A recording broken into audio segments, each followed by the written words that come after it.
Hello guys, Radhe Radhe, जय श्री कृष्णा, जय श्री राम। कैसे हैं आप लोग?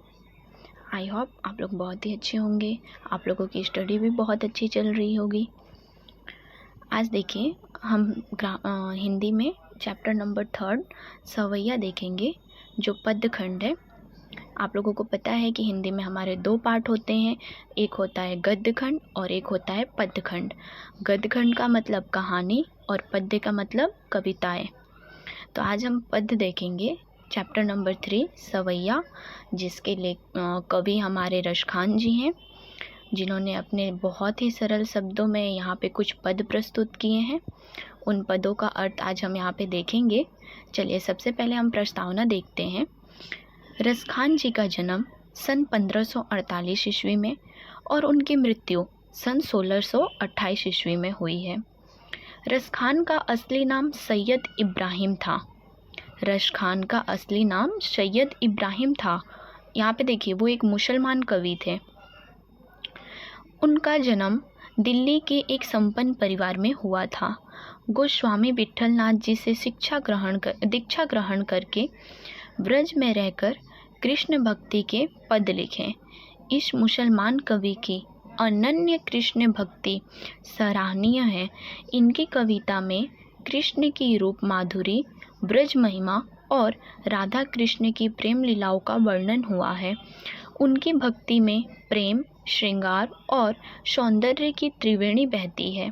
अब देखिए, यहाँ पे जो प्रेम, श्रृंगार और सौंदर्य है, ये हिंदी ग्रामर का टॉपिक है। रस, प्रेम रस, श्रृंगार रस और सौंदर्य रस।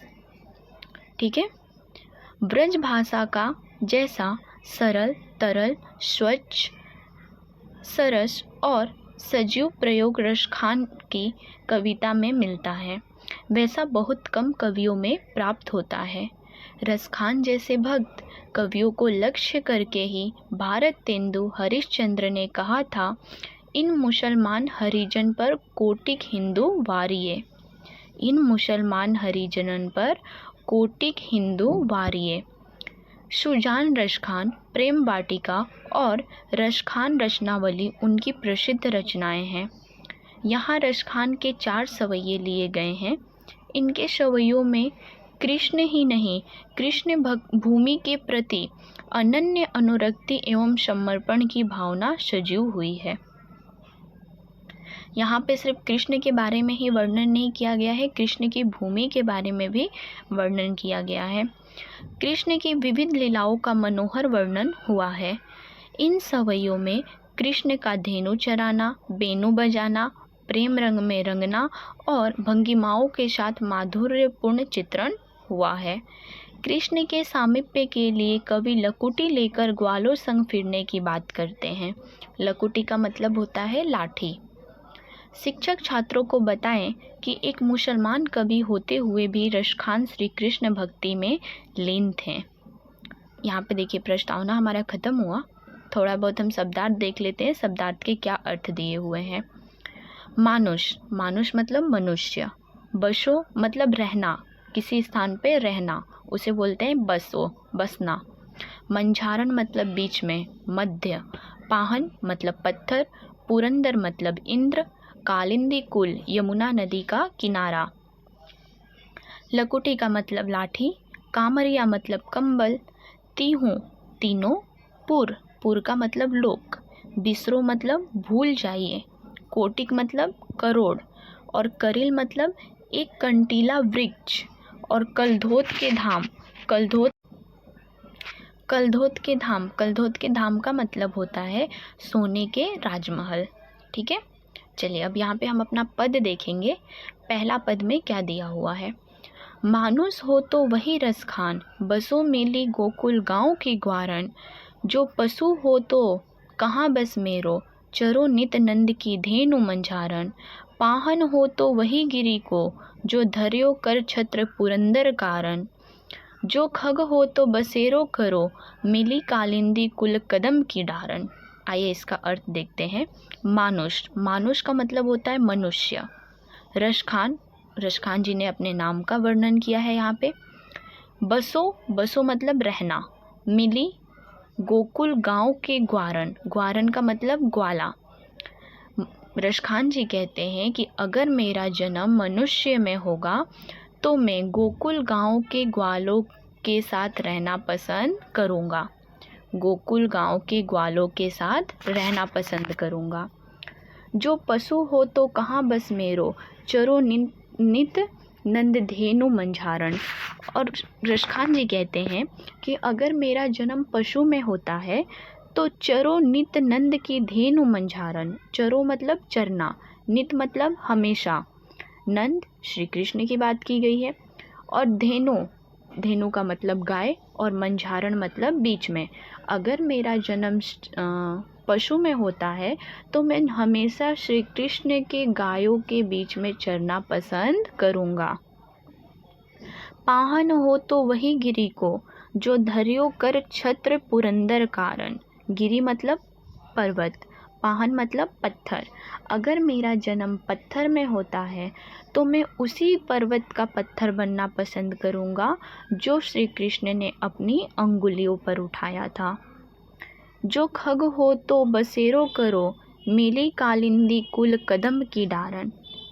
जो खग का मतलब पक्षी, बसेरा मतलब रहना, और कालिंदी कुल का मतलब क्या होता है?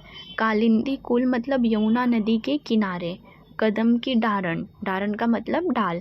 अगर मेरा जन्म पक्षी में होता है तो मैं यमुना नदी के किनारे कदम की डाल पर बसेरा करना पसंद करूँगा, रहना पसंद करूँगा। ठीक है, चलिए यहाँ पे हम दूसरा पद देखते हैं। या लकुटी अरु कामरिया पर, राजती हूँ पुर को तजी डारो। आठों सिद्धि नौ निधि को सुख, नंद की धेनु चराए बिसारो। रसखान कबो इन आखिन सो, ब्रज के वन बाग तड़ाग निहारो। कोटि कहूँ कलधोत के धाम, करिल के कुंजन ऊपर वारो। रसखान जी कहते हैं, या लकुटी अरु कमरिया पर, राजती हूँ पुर को तजी डारो। लकुटी का मतलब लाठी, कामरिया मतलब कंबल, और अरु मतलब और। राज तीहूँ पुर मतलब तीनों लोक, तजी डारो मतलब त्याग देना।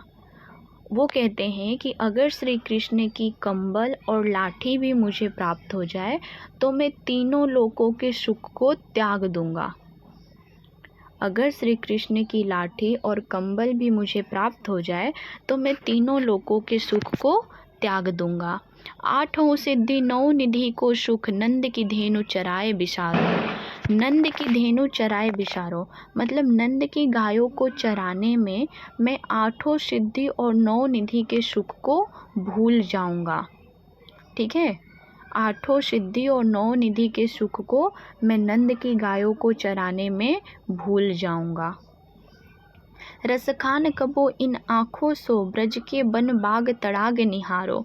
रसखान जी अपने आँखों से ब्रज के वन बाग तड़ाग, बाग मतलब बगीचा और तड़ाग मतलब तालाब, ब्रज के वन में, बाग बगीचा में और तड़ाग तालाबों में श्री कृष्ण को निहार रहे हैं। किसको ढूंढ रहे हैं? श्री कृष्ण को। रसखान की आंखें श्री कृष्ण को ढूंढ रही है। कोटि कहूँ कलधोत के धाम, करील के कुंजन ऊपर वारो। और यदि श्री कृष्ण की दर्शन उन्हें हो जाती है तो वो कोटिक कहूँ, कोटिक का मतलब करोड़ों, कलधोत के धाम का मतलब होता है सोने का महल, सोने का राजमहल। करील के कुंजन मतलब एक करील एक कांटेदार वृक्ष होता है, कंटीला। तो वो बोलते हैं कि अगर उन्हें श्री कृष्ण की दर्शन हो जाती है तो वो करोड़ों के राजमहल को, करोड़ों के सोने के राजमहल का सुख त्याग देंगे और एक कंटीला वृक्ष के पास बसेरा करना पसंद करेंगे। जा दिन ते वह नंद को छोरो, या बन धेनु चराई गयो है। मोहिनी तान निगोधन गाय के, बेनु बजाई रिसाई गयो है। ताही धरी कछु टोना सो के, रसखान हिये में समाई गयो है। को न काहू की कानी करे, सिगरो ब्रजवीर बिकाई गयो है। रसखान जी कहते हैं कि जिस दिन से वह नंद का छोरा, नंद का लला इस वन में धेनु गाय चरा कर गया है, मोहिनीतानिनी गोधन गाई के, मोहिनी मन को मोह लेने वाला, गोधन गीत गाकर, बेनु बजाई रिसाई गयो है, और बेनु बजाकर इस मन को रिस लिया है। बेनु मतलब बांसुरी, बांसुरी बजा के इस मन को वो रिस लिया है, मोहित कर लिया है। ताही घरी कछु टोना सोके, रस खान हिये में समाई गयो है। रस कहते हैं कि जैसे यहाँ पे उसने कोई जादू टोना कर दिया है, वैसे सबके हृदय में वो समा गया है। को हुन ना काहू की कहानी करे, सिगरो ब्रज में बिकाई गयो है। अब किसी को कुछ समझ में नहीं आता है, को ना काहू की कहानी करे, किसी को कुछ समझ में नहीं आता है।